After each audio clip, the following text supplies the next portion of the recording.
Rape, sexual एब्यूस, क'क्राझाराव हिंजावसा आरो आइजोफोरनि रैखाथि गैयै थासारि, सानफा मोनफा जिनाहारि खालामनाय जाथाय, माब्लाबा लाभ जिहाद, माब्लाबा लांखारनो नाजानाय, माब्लाबा जिनाहारि खालामनानै बुथारनाय। दान मोनसेनि गेजेरावनो क'क्राझारनि दाब दाब जायगाफोराव थामथि खेब हिंजावसा आरो आइजोफोरनि सायाव इनाय उदखार खालामनाय जाथाय। नोजोर होथावना बाथ्रादि जाथायजों भुगिनांनाय हिंजावसाफोरा बांसिन ट्राइबेल हारिनि।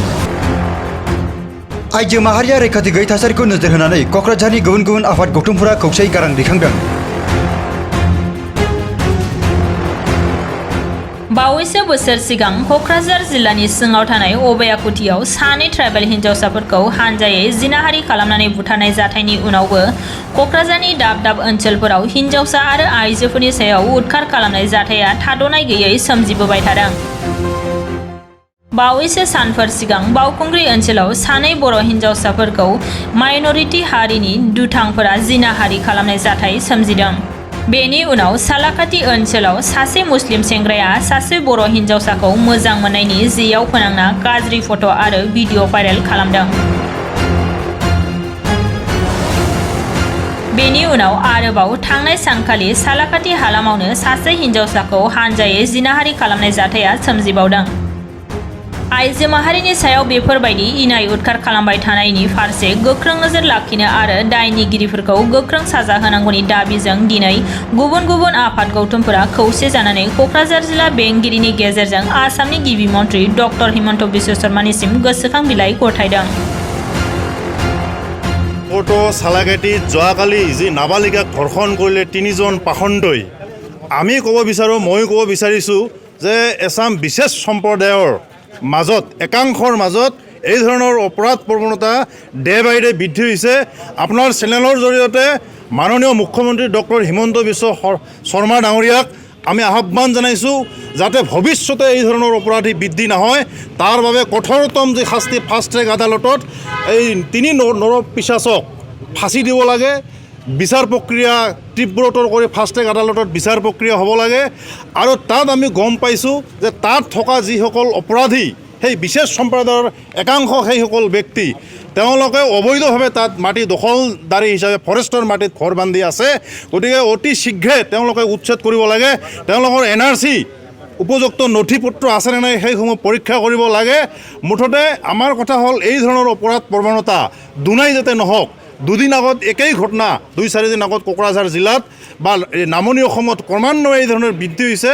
গতিকে যোৱাকালিয়ে আমি মাননীয় মুখ্যমন্ত্ৰী ডাঙৰীয়াক আমি বিষয়টো সংযোগে অৱগত কৰাইছিলোঁ। আমাৰ সন্মানীয় EM অৰূপ কুমাৰ দে ডাঙৰীয়াও তেখেতে নিজে কইনাধৰাত গৈ এই বিষয়বস্তুটো মুখ্যমন্ত্ৰী ডাঙৰীয়াক জনাইছে। আৰু মুখ্যমন্ত্ৰী ডাঙৰীয়াৰ প্ৰতি আমাৰ আস্থা আছে যে নিশ্চিতভাৱে কঠোৰ শাস্তি হ'ব। আজি আমি ইয়াতে কোকৰাঝাৰ জিলা উপায়ুক্তৰ জৰিয়তে ৰাজনৈতিক অৰাজনৈতিক সংগঠন, আমি কোকৰাঝাৰ জিলাৰ বিভিন্ন ৰাজনৈতিক অৰাজনৈতিক দল সংগঠনে, ইয়াত 12টাকৈ দল সংগঠনে আমি স্মাৰক পত্ৰ দিলোঁ। আমি মাননীয় মুখ্যমন্ত্ৰীক এইটোৱেই দাবী জনাম যে অতি শীঘ্ৰে এই পাচণ্ড অপৰাধীকেইটাক উপযুক্ত শাস্তি প্ৰদান কৰক, ফাঁচীৰ দাবী আমি জনাইছোঁ। প্ৰথমতে আমি বহুত দুখ পাইছোঁ। আজি আমি একত্ৰিতভাৱে বিভিন্ন দল সংগঠনৰ লগত লগ লাগি আমি আজি DC বাইদেউক আমি এখন স্মাৰক পত্ৰ আমি প্ৰদান কৰিলোঁ যে একচুৱেলি আমি কোচ ৰাজবংশী জনগোষ্ঠী বা আমাৰ যিখিনি ইয়াতে খিলঞ্জীয়া মানুহ আছে একচুৱেলি সুৰক্ষিত হয়নে নহয়। আমাৰ কেতিয়াবা মনত প্ৰশ্ন আহে যে আজি অনা অসমীয়া তথা যিসকল মানুহে খিলঞ্জীয়া নহয়, আজি আমাৰ যি অসমত মানে দপদপনি কৰি আছে বা সিহঁতৰ যিটো মানে আচাৰ ব্যৱহাৰ, আমাক এটা মানে সংকোচ ভাৱ এটা মনত আহিছে আমাৰ। আজি আমাৰ আই মাতৃসকল, আমাৰ ভনীসকল সুৰক্ষিত নহয়। আজি দিন ক'বলৈ গ'লে ৰাতিও ইমান হোৱা নাই, প্ৰায় সন্ধিয়া 7টামান বজাত এজন যদি আমাৰ মানে ভনী যদি মানে সুৰক্ষিত নহয়, ইয়াতকৈ লজ্জাজনক কি হ'ব পাৰে। আমি আজি এই মেমৰেণ্ডামৰ জৰিয়তে আমি অসম চৰকাৰৰ তথা BJP চৰকাৰ, অসমৰ বৰ্তমান মুখ্যমন্ত্ৰী সন্মানীয় আমাৰ হিমন্ত বিশ্ব শৰ্মা ডাঙৰীয়াক আমি আহ্বান কৰিছোঁ যে আপোনালোকে অতি সোনকালে যি এই নৰপিশাচ যিকেইটা তিনিজনে এই ধৰ্ষণ কৰিছে দলবদ্ধভাৱে, অতি সোনকালে শাস্তি দিয়ক, অতি সোনকালে ফাঁচী কাটত ওলমাই দিয়ক। আৰু যদি চৰকাৰে যদি নোৱাৰে ৰাইজৰ আদালতত এৰি দিয়ক। আমি ৰাইজে কেনেকৈ কি ব্যৱস্থা ল'ব লাগে আমি ল'ম। আৰু আমি ইতিমধ্যে গম পাইছোঁ এই যি চালাঘাটী যি আউটপোষ্টৰ যি আই চি গৰাকী কিন্তু বৰ্তমান আমাৰ যি অভিযোগকাৰীক যি ধৰণৰ ব্যৱস্থা ল'ব লাগিছিল আমি কিন্তু ইয়াতে অলপ সন্দেহ হৈছে। আমি আহ্বান কৰি বিচাৰিছোঁ অসম চৰকাৰক যে এই আই চি গৰাকী যাতে অতি সোনকালে যাতে বদলি কৰাৰ এটা ব্যৱস্থা কৰে। আৰু আমি যিহেতু আজি ডি চি বাইদেউক যাতে আমি আজি যি স্মাৰক পত্ৰ প্ৰদান কৰিলোঁ ডি চি বাইদেউক আমি আহ্বান কৰিম যে আপুনিও বাইদেউ যাতে অতি সোনকালে যাতে CMৰ যিখিনি পৰ্যায় এইখিনি যাতে অতি সোনকালে আনে। আৰু ইতিমধ্যে আমি আক্ৰাছ হৈ বিভিন্ন দল সংগঠনে আমি মাননীয় মুখ্যমন্ত্ৰী অসমৰ হিমন্ত বিশ্ব শৰ্মা ডাঙৰীয়াক আমি যোগাযোগ কৰি আহিছোঁ যাতে আমাৰ এই ঘটনাস্থলীত যাতে আমাৰ অসমৰ মুখ্যমন্ত্ৰীগৰাকীয়ে আহি যাতে অলপ পৰ্যবেক্ষণ কৰে আমি আহ্বান জনাইছোঁ। আৰু আমাৰ ইতিমধ্যে যোগাযোগ চলি আছে। মুখ্যমন্ত্ৰী ডাঙৰীয়াই আমাৰ যোগাযোগৰ আমাৰ কিবা ভিত্তিত কৈছে যে নিশ্চয় অহাকালিৰ ভিতৰত আহিব পাৰে। যদি আহে আমি নিশ্চয় সুখী হ'ম আৰু যাতে অতি সোনকালে যাতে দোষীক যাতে কঠোৰতম ব্যৱস্থা ল'ব পাৰে। সৰু নাথযোগী ছাত্ৰ সন্থা আৰু আদিবাসী ছাত্ৰ সন্থা, ৰাভা ছাত্ৰ সন্থা, গৰিয়ামৰীয়া দেশী জাতীয় পৰিষদ, মোটামুটি আজি 6-7টা সংগঠনে আমি কোকৰাঝাৰ আৰু বেংগলী ফেডাৰেশ্যন আছে কোকৰাঝাৰ আমি DC বাইদেউক লগ কৰিলোঁ। যোৱা পৰহি যিটো ঘটনা ঘটিছে কোকৰাঝাৰ জিলাৰ অন্তৰ্গত ধলমৰাত এজন নাবালিকাক 3জনে যি বলপূৰ্বকভাৱে গেং এটাই ৰেপ কৰিছে তাক লৈ আমি প্ৰথমতে সদৌ কোকৰাঝাৰ ছাত্ৰ সন্থাৰ তৰফৰ পৰা গৰিহণা জনাইছোঁ। কাৰণ অতি নিন্দনীয় বিষয়। প্ৰথম কথা হৈছে কি অপৰাধীক সুৰক্ষা দিয়া ব্যক্তি সেইখন গাঁৱত আছে আমি অনুভৱ কৰিব পাৰিছোঁ। কাৰণ প্ৰশাসনে যেতিয়া সিহঁতক এৰেষ্ট কৰিব গৈছিল এৰেষ্ট কৰিব যোৱাতে তাতে চকা অস্ত্ৰৰে আগুৰি ধৰিছিল। তো অতি লজ্জাজনক কথা। কাৰণ এতিয়া এনেকুৱা হৈছে আমি বৰ্তমান খিলঞ্জীয়া ঘৰত সুৰক্ষিত নহয়।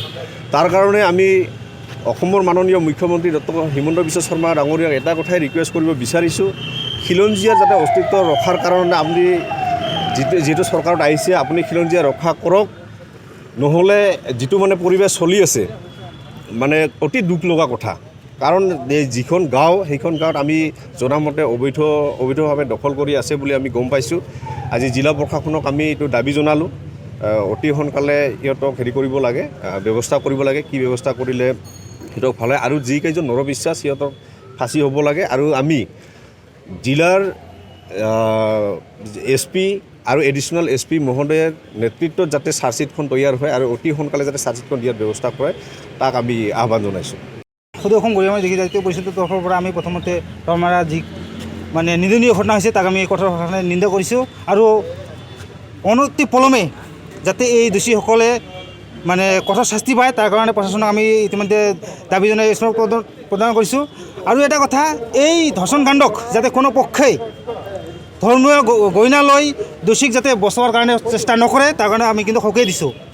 কাৰণ দোষীও হয় ইয়াক ধৰ্মৰ গইনা লৈ যাতে কোনেও বচোৱাৰ চেষ্টা নকৰে আৰু ফাষ্ট ট্ৰেক আদালতত বিচাৰ কৰি যাতে দোষীক শাস্তি প্ৰদান কৰে তাৰ কাৰণে আমি দাবী জনাইছোঁ। আজি কনষ্টেণ্টলি এইটো বস্তু হৈ আছে। তো আজি মই অসম চৰকাৰত তথা আমাৰ চিফ মিনিষ্টাৰ তেখেতক ক'ব বিচাৰোঁ যে BTC এৰিয়াত এইটো হাৰ বহুত বাঢ়িছে। মোৰ কোকৰাঝাৰ জিলাতে অভয়কুটিৰ পৰা আৰম্ভ কৰি সেইদিনাখন আকৌ মুঠুপাৰাত 2জনী ছোৱালী তেখেতেও 13-14 বছৰীয়া আছে। আৰু আজি লালকুৰাত এইটো বিৰাট নিন্দনীয়। আৰু ইয়াৰ কাৰণেও ধন্যবাদ যাচিছোঁ যে আমাৰ অভয়কুটিৰ যিটো ফাঁচী অৰ্ডাৰ হৈছে আৰু যাতে আমাৰ এই যে আমাৰ লালকুৰাৰো এই ধৰণৰে বিচাৰ আহে ইয়াৰ কাৰণে সকলোকে মই বা আমাৰ এডমিনিষ্ট্ৰেশ্যনত পুলিচ আৰু আমাৰ চিফ মিনিষ্টাৰক ইয়াৰ ওপৰত কঠোৰ ব্যৱস্থা ল'বৰ কাৰণে মই অনুৰোধ জনালোঁ। লগতে এইবিলাক ঘটনা য'ত মাইগ্ৰেণ্ট আছে ইলিগেল মাইগ্ৰেণ্ট আমাৰ বাওখুংগুৰি সমষ্টিত চক্ৰশিলা ৱাইল্ড লাইফৰ আশে বহুতখিনি ইলিগেল মাইগ্ৰেণ্ট আছে। আৰু এইকেইটা এটা পাৰ্টিকুলাৰলি কমিউনিটিৰ পৰা হয় আৰু ইয়াৰ পৰা এই ইলিগেল মাইগ্ৰেণ্টৰ দ্বাৰাই এইবিলাক ঘটনা হৈ আছে। আজি 3টা কেছতো ইহঁতকে পাইছে। আৰু অতি সোনকালে যাতে BTC চৰকাৰ আৰু অসম চৰকাৰে মিলি যিবিলাক ইলিগেলি মাইগ্ৰেণ্ট সন্দেহজনক নাগৰিক আছে এইবিলাক ইভিকশ্যনত সোনকালে ব্যৱস্থা হয়। নহ'লে আমি খিলঞ্জীয়া জনগোষ্ঠীবিলাক আমাৰ কোকৰাঝাৰ ডিষ্ট্ৰিক্টৰ নিচিনা জেগাতে বহুতখিনি ঘটনা হৈ আছে। আজি 10-15টামান ঘটনা এনেকুৱা হৈছে আৰু গোটেইবিলাক নাবালিকাৰ ওপৰত অত্যাচাৰ হৈ আছে। এইটো অতি সোনকালে যাতে যিমানখিনি ইলিগেলি মাইগ্ৰেণ্ট আছে সন্দেহজনক নাগৰিক আছে ইয়াক এভিকশ্যনৰ ব্যৱস্থা লয়। ইয়াৰ কাৰণে কৰ্তৃপক্ষত আমি BTC আৰু অসম চৰকাৰৰ মই আজি আপোনালোকৰ দ্বাৰা মই অনুৰোধ জনালোঁ। এই অঞ্চলৰ আটাইকেইটা অৰ্গেনাইজেশ্যনে যোৱা পৰহি যিটো ঘটনা হৈ গ'ল ঢোলমাৰা লালকুৰা গাঁৱত, যে এগৰাকী নাবালিকাক অতি নিৰ্মমভাৱে ধৰ্ষণ কৰি হত্যাৰ ভাবুকি দিছিলে। গতিকে ইয়াৰ যাতে উচিত তদন্ত হয় তাৰ কাৰণে আমি মাননীয় আজি উপায়ুক্ত মহোদয়া বাইদেউৰ ওচৰত আহিছিলোঁ আৰু তেখেতক আমি স্পষ্টকৈ কৈছোঁ যে BTAD অঞ্চলৰ এই কোকৰাঝাৰ জিলাত বসবাস কৰা যিবোৰ অবৈধ বেদখলকাৰী আছে এই বেদখলকাৰীসকলক অতি সোনকালে উচ্ছেদ কৰিব লাগিব। আৰু যদি চৰকাৰ প্ৰশাসনে উচ্ছেদ নকৰে তেতিয়াহ'লে ইয়াৰ কিন্তু খিলঞ্জীয়া ৰাইজ বহি নাথাকে, প্ৰত্যেকজন খিলঞ্জীয়া ৰাইজ আগবাঢ়ি গৈ কিন্তু তেওঁলোকক উচ্ছেদ কৰিব। আৰু পৰৱৰ্তী যি পৰিস্থিতিৰ সৃষ্টি হ'ব তাৰ কাৰণে দায়ী হ'ব মুখ্যমন্ত্ৰী মহোদয়, কাৰণ মুখ্যমন্ত্ৰী ইতিমধ্যে ডাঙৰ ডাঙৰ কথা কয়। তেওঁ খিলঞ্জীয়াসকলক ইতিমধ্যে গুৱাহাটীত থকা যি শিলহাকত তাত কিন্তু খিলঞ্জীয়াসকলক তেওঁ বেদখলকাৰী হিচাপে তেওঁ কিন্তু নামাকৰণ কৰিছে আৰু তাৰ পৰা উচ্ছেদ কৰিছে। কিন্তু নামনি অসমৰ এই যি কোকৰাঝাৰত এই কোকৰাঝাৰত বহুতো বেদখলকাৰী আছে, বাংলাদেশী আছে, এইসকলক কিন্তু উচ্ছেদ নকৰে। গতিকে এই ধৰণৰ ৰাজনীতি নকৰি তেওঁ যাতে নাগৰিকসকলক যাতে উচিত মৰ্যাদা প্ৰদান কৰিব পাৰে তাৰ কাৰণে এইসকলক উচ্ছেদ কৰি এটা তেওঁ ন্যায় ব্যৱস্থালৈ আনক। আৰু যিকেইজন ধৰ্ষণকাৰী যাতে কোনো কাৰণতে আইনৰ সুৰুঙা লৈ যাতে তেওঁলোকে পাৰ হৈ যাব নোৱাৰে, তেওঁলোকৰ যাতে উচিত শাস্তি হয়। আৰু এই শাস্তিয়ে যাতে পৰৱৰ্তী যিসকলে ধৰ্ষণ কৰিম বুলি ভাবি আছে সেইসকলে যাতে ধৰ্ষণৰ পৰা তেওঁলোকে কোনো কাৰণতে আগবাঢ়ি যাব নোৱাৰে। ধৰ্ষণ কৰিলে এনেকুৱা ধৰণৰ পৰিস্থিতি হয়, তাৰ কাৰণে যাৱতীয় ব্যৱস্থা গ্ৰহণ কৰিবৰ কাৰণে মাননীয় আৰক্ষী অধীক্ষক যিসকল প্ৰশাসনিক বিষয়া আছে তেওঁলোকক আমি আহ্বান জনাইছোঁ।